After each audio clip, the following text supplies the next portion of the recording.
നിങ്ങളെ ഇതുവരെ സൽക്കരിക്കുകയും സ്വീകരിക്കുകയുമൊക്കെ ചെയ്ത രാജാവ് പണ്ടുകാലത്ത് നമ്മൾ ഇറക്കിവിട്ട യൂസുഫ് നബി അലൈഹിസ്സലാത്തു വസ്സലാമാണെന്നറിഞ്ഞപ്പോൾ, സഹോദരനാണെന്നറിഞ്ഞപ്പോൾ ബാക്കിയുള്ളവർ ഞെട്ടിത്തരിക്കുകയാണ്.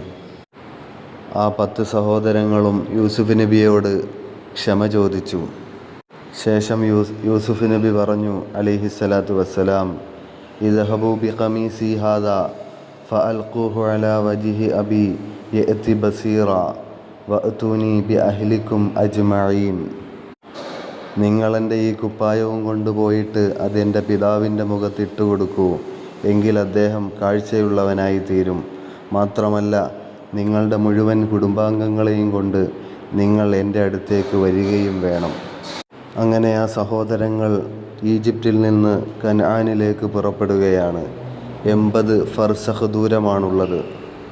അവർ പുറപ്പെട്ടു തുടങ്ങിയപ്പോഴേക്ക് യാക്കൂബ് നബി അലൈഹിസ്സലാത്തു വസ്സലാം പറയുകയാണ്, വലമ്മാ ഫസലത്തിൽ അയറു ഖാല അബൂഹും ഇന്നി ലഅജിദു റീഹ യൂസുഫ ലൗലാ അൻ തുഫന്നിദൂൻ.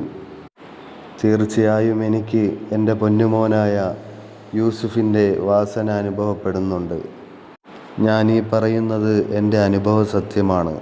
അതുകൊണ്ട് നിങ്ങൾ എന്നെ ചിത്തഭ്രമം ബാധിച്ച് പറയുകയാണെന്ന് തെറ്റിദ്ധരിക്കേണ്ടതില്ല.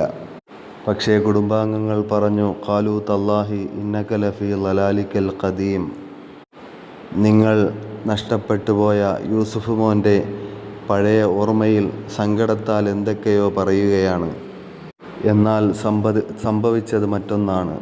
ഫലമ്മാ അൻജാ അൽ ബഷീറു അൽഖാഹു അലാ വജ്ഹിഹി ഫർതദ്ദ ബസീറ. മകൻ യഹൂദ വന്നിട്ട് യാക്കൂബ് നബി അലൈഹിസ്സലാത്തു വസ്സലാമിൻ്റെ മുഖത്തേക്ക് യൂസുഫ് നബിയുടെ പവിത്രമായ പുടവ കൊടുക്കുകയാണ്, ചേർത്തു വെക്കുകയാണ്. അപ്പോഴാണെങ്കിലോ ഫർതദ്ദ ബസീറ, അവിടുന്ന് യാക്കൂബ് നബി അലൈഹിസ്സലാത്തു വസ്സലാം കാഴ്ചയുള്ള പൂർവ്വസ്ഥിതിയിലേക്ക് മാറുകയാണ്. അപ്പോൾ യാക്കൂബ് നബി അലൈഹിസ്സലാത്തു വസ്സലാം തൻ്റെ കുടുംബാംഗങ്ങളോട് ഒന്നുകൂടി ബോധ്യപ്പെടുത്തുകയാണ്. ഖാല അലം അഖുൽ ലക്കും ഇന്നി അഅലമു മിനല്ലാഹി മാ ലാ തഅലമൂൻ. നിങ്ങൾക്കറിഞ്ഞുകൂടാത്ത ചിലത് അല്ലാഹുവിങ്കൽ നിന്ന് ഞാൻ അറിയുന്നുണ്ട് എന്ന് ഞാൻ നിങ്ങളോട് പറഞ്ഞിട്ടില്ലേ?